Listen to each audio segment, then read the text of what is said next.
भारत माता की वंदे, छत्रपति शिवाजी महाराज की, छत्रपति संभाजी महाराज की।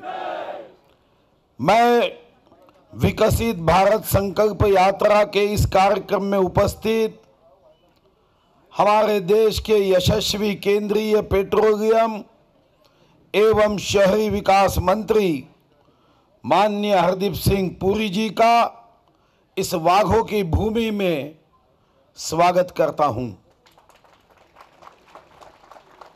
इस मंच पर उपस्थित हमारी जिलाधिकारी श्री विनय गौड़ा जी, जिला परिषद के मुख्य कार्यपालन अधिकारी विवेक जी जॉनसन, जिला पुलिस अधीक्षक श्री रवींद्र सिंह परदेसी जी आणि या कार्यक्रमात विश्वगौरव, देशनायक, राष्ट्रपुरुष नरेंद्र मोदीजींचा संकल्प विकसित भारत यामध्ये सहभागी झालेल्या माझ्या सर्व देशभक्त, राष्ट्रभक्त शेतकरी बंधूंनो, कष्टकरी बंधूंनो, माता भगिनींनो, युवा मित्रांनो, आज हरदीप सिंग पुरी जी हे विकसित भारताच्या या कार्यक्रमासाठी 1200 किलोमीटर दूरून या गावामध्ये आपल्या दर्शनासाठी आले।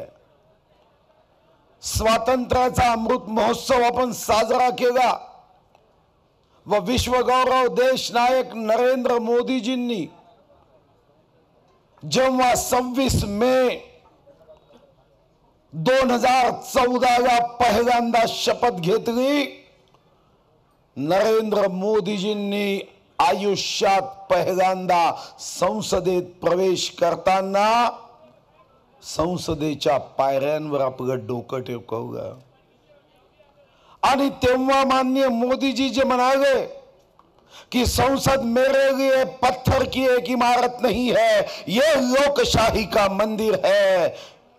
आम जनता, गरीब जनता मेरे लिए भगवान का अंश है और संविधान मेरा धर्म ग्रंथ है।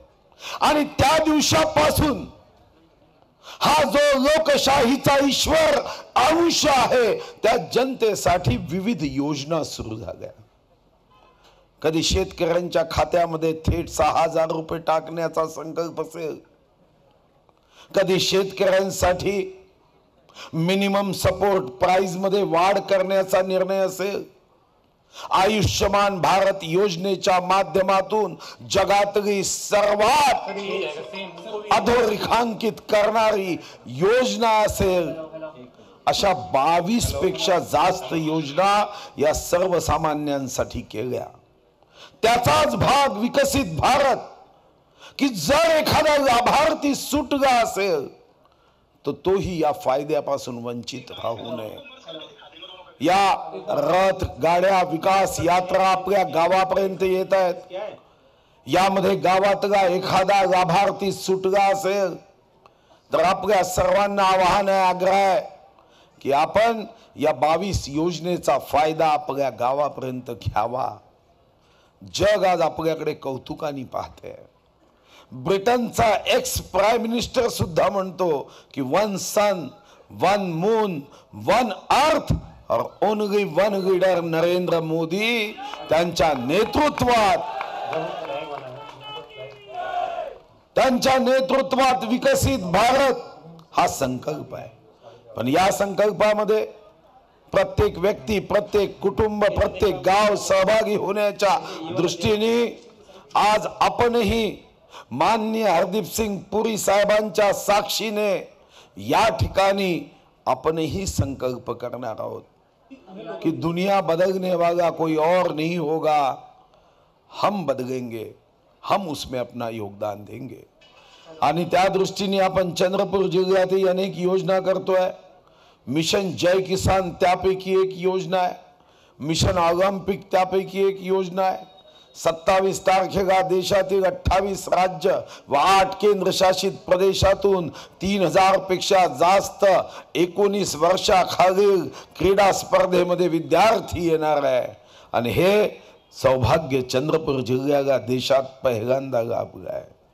प्रभू रामाच्या मंदिरात 22 जानेवारीला जेव्हा प्रभू रामाचं मंदिर सर्वांसाठी दर्शनासाठी खुलं होईल तेव्हा चंद्रपूरकर जनता अभिमानाने सांगू शकेल की भगवानाच्या मंदिरात लागणारा सर्व लाकूड काष्ट हे चंद्रपूर जिल्ह्यातून चाललं, याचा तुम्हाला मग अभिमान आहे। ज्या संसद भवनात आज हरदीप सिंग पुरी जी बसतात, अपन अभिमानाने सांगू कि चाहे सांसद ये कन्याकुमारी से कश्मीर तक और कामरूप से कच्छ तक कहीं का भी हो, दरवाजा संसद भवन में चंद्रपुर जिले के लकड़ी का है, जाना तो हमारे लकड़ी से पड़ेगा, हमारे दरवाजे से। आज आपला वाघाचा जिल्हा आहे, आपण हे संकल्प करूया, विकसित भारत या संकल्पामध्ये चंद्रपूरचंही मोठं योगदान राहील। या संकल्पासाठी आपण एकत्र आलो आहे। सर्वांना मी सदिच्छा देतो आणि एकच संकल्प कि मेरा भारत आगे बढ़े, उसमें मेरा योगदान हो। खूब खूब धन्यवाद।